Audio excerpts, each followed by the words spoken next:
Syedaralun, sebuah video beredar di media sosial menampakkan seorang pria menggunakan kemeja hitam sedang memamerkan isi saldo tabungannya yang bernilai fantastis.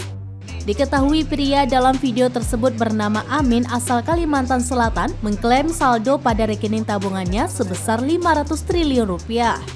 Ketua Dewan Komisioner Lembaga Penjamin Simpanan atau LPS Purbaya Yudi Sadewa mengatakan pihaknya menjamin saldo hingga 2 miliar rupiah. Purbaya menjelaskan pelaporan data penjaminan simpanan berbasis nasabah atau Single Customer View atau SCV tercatat di LPS yang bersifat sangat rahasia sehingga tidak diketahui secara detail terkait misalnya saldo terbanyak dari nasabah di Indonesia.